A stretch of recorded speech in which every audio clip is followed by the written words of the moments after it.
bigla pang umulan, buti na lang pauwi na ako. Oh, tumatawag ah.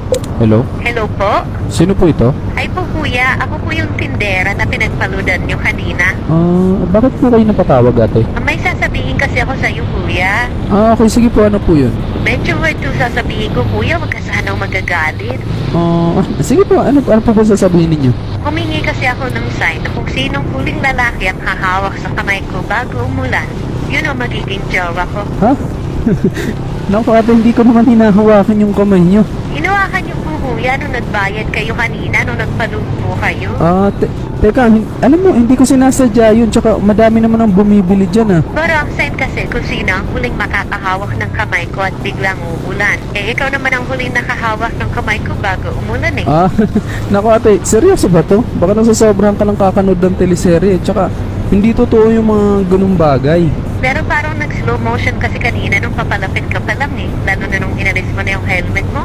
Ngayon lang ako nakaramdam ng ganito. Alam mo ate, hindi ko alam kung nagbibiro ka lang, pero sorry, hindi na po ako pwede. Tsaka taken na po ako, kaya malabo po yung iniisip mo. Wala namang problema sa akin kuya kahit taken ka na. So paano kung tayo pala talaga nakatakda, di ba? Kasi ikaw yung nakahawak ng kamay ko bago umulan na kahit napakainit naman kanina, di ba? So ibig sabihin, yun na yung sign. Naku ate, medyo alanganin ako dyan, lalo na di naman kita kilala talaga. Hindi ko nga nakita yung mukha mo kanina nung nagpa-load ako eh. Kaya sa iba na lang po, pasensya na po talaga. Eh dito ka naman ata palagi dumadaan eh, kaya pwede mo na ako makita. Baka magbago ang isip mo pag makita mo ako. Alam mo kasi matagal na akong single, mga 2 years na. Kaya nanunungkot na talaga ako. 2 years? Medyo matagal-tagal na nga po ah. Bakit po ba kayo naghiwalay? Nagsawa na kasi sa akin. Ginamit lang ako ng ginamit. Binigay ko naman lahat, pati motor, mga pyesa, lahat ng kailangang i-upgrade sa motor niya, binigay ko. Kada nag-rides, pinapayagan ko, binibigyan ko ng panggasolina. Lahat ng gusto niya, binigay ko.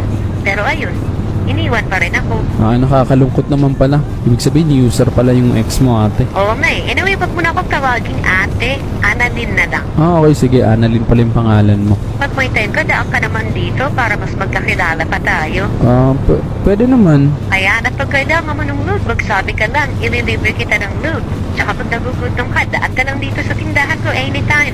Lahat pwede mong kainin dito ng libre. Ha? Ay, grabe naman. Napakabait niyo naman po pala kung ganun. Basta ikaw, kung kailangan mo pa nga ng allowance, magsabi ka na. Hindi na po, pero salamat po sa mga offer mo, Mama Annalyn. Basta ikaw, basta bumalik ka lang dito, ako bahala sa'yo, okay? Sige, salamat. Sige na, bye na. Ingat ka sa pagmumotor ha, madulas ang kalsada. Okay, sige, salamat. Bye. Grabe naman yun, parang napaka-desperada ata niya para magkasyota. Pero mukhang okay yung offer niya.